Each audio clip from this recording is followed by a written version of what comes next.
Those tomatoes I thought of a bit later in the cooking process. Was looking for like a pop of color in there, and if I knew I was gonna add those in, I might have blistered them prior to getting them in there. That's when you keep the tomatoes whole and you saute them in the pan. I would have done that in the very beginning of the recipe. Hit them with a little salt, a little pepper, maybe even some balsamic vinegar and or some fresh herbs. Then I simply would have popped them out of there, set them off to the side, and started in the same pan with the recipe. Once I finished up with the recipe, would have brought those tomatoes back right on top at the very end for a bit of a sweet, savory, juicy element. This recipe is a garlicky, sauteed cabbage and kale blend. Obviously, I'm just making this up as I go along. This is the fault of someone in our social family community who had referenced that they had cabbage and pretty much had no idea what to do with it and wanted to know if I had any recipes. And then mom comes in at my house next week and says, "Are you ever gonna make any cabbage recipes?" So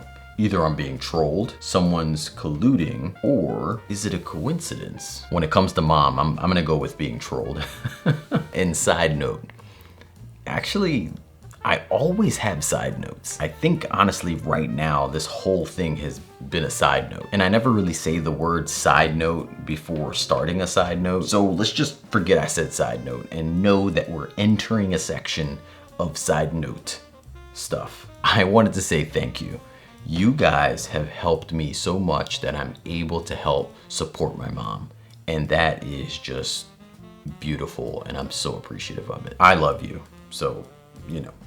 Or you take your hand and put it up to the screen, and now we're connected. We're getting started with some plant butter in the skillet. You could use olive oil, coconut oil, avocado oil, or even vegetable stock. I'm using plant butter because I want that little bit of an undertone in the dish. We chopped our onions, but make sure you chop them in like good sizes. The onion isn't only gonna play part of the flavor in the dish, yet this time around it's also gonna help with some texture. Leaving them a bit larger will make them crunchy. This way you could have, you know, a little bit of crunch in every bite amongst the leafy stuff. We're cooking that down until the edges just start to turn brown. Then we're adding in the cabbage. The cabbage you don't wanna slice. We're not making coleslaw. On the other hand, you do wanna chop it up. That way you have some squares, some rectangles, some unrecognizable shapes. When cooking this, we're gonna get some really good caramelization happening right at the base of the dish between all that cabbage and onion mixture. Caramelization is just that brown stuff stuck at the bottom of the pan. You can call it fond, you can call it glaze, you can call it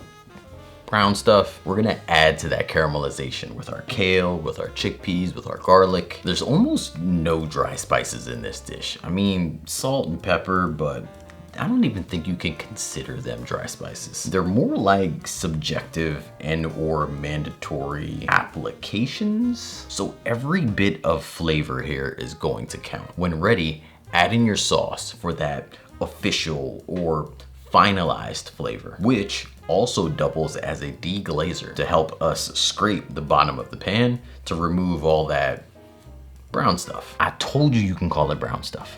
And that's it. Enjoy your meal and enjoy more sleep, as cabbage is known for its mineral salts that could potentially help you catch more Z's, not zebras. This recipe can be found linked in the description or at my website, makeitdairyfree.com. Thank you so much for watching. Until next time, believe in good. Peace.